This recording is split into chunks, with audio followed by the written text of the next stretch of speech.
मध्य प्रदेशातील बोटिंगसाठी ओळखलं जाणारं जबलपूर. नेहमीप्रमाणे लोक तिथे बोटिंगसाठी आले होते. 30 एप्रिलचा दिवस होता, पण हा दिवस तिथे आलेल्या पर्यटकांसाठी काळा दिवस ठरला. संध्याकाळी 5:30ची वेळ होती. सगळं नेहमीप्रमाणे सुरू होतं, पण पुढल्या काही मिनिटात अचानक सगळं बदललं आणि होत्याचं नव्हतं झालं. बर्गी डॅम इथं अचानक आलेल्या वादळी वाऱ्यामुळे बोट पलटली आणि सारं काही बदलून गेलं. बोट बुडाल्यानंतर बचाव पथक घटनास्थळी पोहोचलं आणि पाण्यातून मृतदेह बाहेर काढताना त्यांना एक हृदय पिळवटून टाकणारं दृश्य दिसलं. एका आईनं आपल्या 4 वर्षाच्या मुलाला छातीशी घट्ट कवटाळलेलं. दोघंही एका लाईफ जॅकेटमध्ये अडकलेले आणि दोघांच्याही शरीरात कुठलीच हालचाल नाही. ही साधी मिठी नव्हती, ही त्यांच्या आयुष्यातली शेवटची मिठी होती. त्या आईनं आपल्या चिमुकल्याला इतकं घट्ट पकडलं होतं की मृत्यूनंतरही तिची पकड सैल झाली नव्हती. हे दृश्य पाहून तिथे उपस्थित प्रत्येक जण सुन्न झाला. दरम्यान या घटनेत आतापर्यंत 9 जणांचा मृत्यू झाला असून अनेक जण अजूनही बेपत्ता आहेत. पण आता प्रश्न उपस्थित होतोय की ही दुर्घटना होती की निष्काळजीपणामुळे घडलेलं हत्याकांड. नेमकी त्या संध्याकाळी काय घडलं आणि या सगळ्याला जबाबदार कोण? या सगळ्याच प्रश्नांची उत्तरं जाणून घेणार आहोत या व्हिडिओच्या माध्यमातून. नमस्कार, मी अपूर्वा आणि तुम्ही पाहताय विश्वास भारी. मंडळी, मध्य प्रदेशातील जबलपूर पासून साधारण 35 ते 40 किलोमीटर अंतरावर नर्मदा नदीवर बर्गी डॅम आहे. हे ठिकाण शांत वातावरण, निसर्गरम्यता आणि बोटिंगसाठी ओळखलं जातं.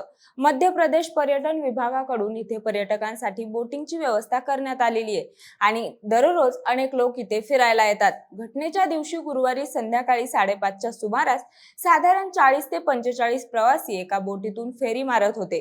ही बोट एका बेटाजवळ निघाली होती आणि काही अंतर पार करून नदीत पुढे गेली होती. साधारण 500 मीटर प्रवास केल्यानंतर ही बोट परतीच्या मार्गावर होती. सुरुवातीला सगळं काही नेहमीसारखं सुरू होतं. पाणी शांत होतं आणि प्रवासी बोटिंगचा आनंद घेत होते. पण साधारण 6 ते 6:15च्या दरम्यान खमरिया बेटाजवळ हवामान अचानक बदलायला सुरुवात झाली. काही मिनिटातच आकाशात काळे ढग जमा झाले आणि जोरदार वाऱ्याला सुरुवात झाली. हा वारा हळूहळू सोसाट्याच्या वादळात बदलला आणि वाऱ्याचा वेग 40 ते 50 किलोमीटर प्रति तास इतका वाढला. त्याच वेळी जोरदार पाऊसही सुरू झाला. या अचानक बदललेल्या हवामानामुळे पाण्यावर असलेली बोट जोरात हलायला लागली. लाटांचा जोर वाढत गेला आणि बोट स्थिर ठेवणं कठीण होऊ लागलं आणि काही क्षणातच पाणी बोटीत शिरायला लागलं. सुरुवातीला थोडं पाणी आलं, पण वाऱ्याचा वेग, पावसाचा जोर वाढत गेल्यामुळे परिस्थिती नियंत्रणाबाहेर गेली. बोटीत असलेल्या प्रवाशांना काही समजण्याच्या आतच बोट झुकू लागली आणि बुडण्याच्या दिशेने जाऊ लागली. बोट बुडत असल्याचे लक्षात येताच काही प्रवाशांनी आपला जीव वाचवण्यासाठी पाण्यात उड्या मारल्या. काही जण पोहण्याचा प्रयत्न करत किनाऱ्याकडे जाण्याचा प्रयत्न करत होते, तर काही जण बोटीतच राहून इतरांना वाचवण्याचा प्रयत्न करत होते. त्याच वेळी खमरिया बेटाजवळ काही मजूर काम करत होते. त्यांनी अचानक बदललेलं हवामान आणि बोट बुडताना पाहिली.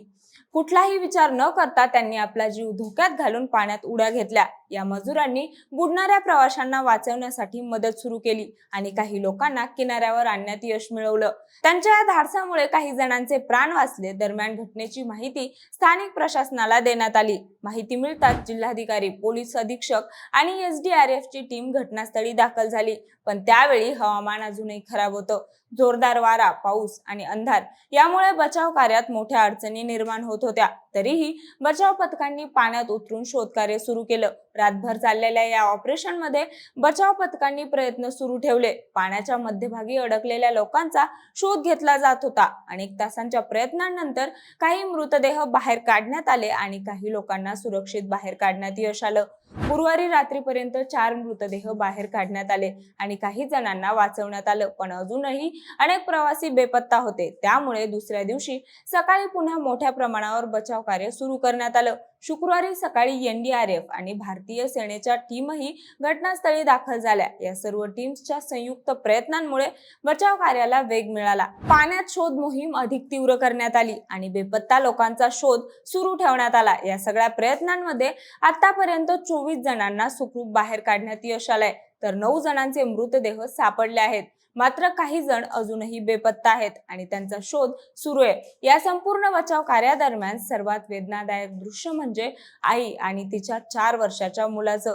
दोघंही एका लाईफ जॅकेटमध्ये अडकले होते. आईने आपल्या मुलाला इतकं घट्ट कवटाळलं होतं की मृत्यूनंतरही तिची पकड सुटली नव्हती. बचाव पथकानं त्यांना वेगळं करण्याचा प्रयत्न केला, पण त्या आईची पकड शेवटपर्यंत तशीच राहिली. हे दृश्य पाहून तिथे उपस्थित प्रत्येक जण काही क्षणासाठी स्तब्ध झाला. या घटनेनंतर राज्य सरकारकडून मृतांच्या कुटुंबियांना 4 लाख रुपयांची मदत जाहीर करण्यात आली आहे. तसंच संपूर्ण प्रकरणाची चौकशी करण्याचे आदेश देण्यात आलेले आहेत. हे दृश्य पाहून तिथे उपस्थित प्रत्येक जण काही क्षणासाठी स्तब्ध झाला. या घटनेनंतर राज्य सरकारकडून मृतांच्या कुटुंबियांना 4 लाख रुपयांची मदत जाहीर करण्यात आली आहे. तसंच संपूर्ण प्रकरणाची चौकशी करण्याचे आदेश देण्यात आले आहेत. मात्र या घटनेनंतर अनेक प्रश्न समोर आले आहेत. हवामान खात्याने त्या दिवशी वादळी वाऱ्याचा आणि पावसाचा इशारा दिला होता. तरीही बोटिंग सुरू का ठेवण्यात आलं? बोटीत पुरेशी सुरक्षा व्यवस्था होती का? प्रवाशांना योग्य वेळी लाईफ जॅकेट देण्यात आले होते का? आणि हवामान बिघडत असताना बोट किनाऱ्यावर का नेण्यात आली नाही? वाचलेल्या प्रवाशांनी सांगितलं की बोटीत फक्त 2 क्रू मेंबर होते. त्यांनी कोणतीही योग्य सूचना दिली नाही. काही प्रवाशांनी स्वतःच लाईफ जॅकेट वाटण्याचा प्रयत्न केला, पण परिस्थिती इतकी वेगाने बदलली की वेळच मिळाला नाही. काही मिनिटातच बोट पूर्णपणे बुडली. या सर्व गोष्टींमुळे ही फक्त नैसर्गिक आपत्ती होती की प्रशासन आणि व्यवस्थेतील निष्काळजीपणा? हा प्रश्न आता मोठ्या प्रमाणावर चर्चेत आहे. चौकशी सुरू आहे आणि त्यातून नेमकं सत्य समोर येईल. पण ज्यांनी आपली माणसं गमावली आहेत त्यांच्यासाठी हे आकडे नाहीत, तर आयुष्यभराची वेदना आहे. एका क्षणात कुटुंब उद्ध्वस्त झाली आहेत आणि त्या वेदनेला शब्द नाहीत.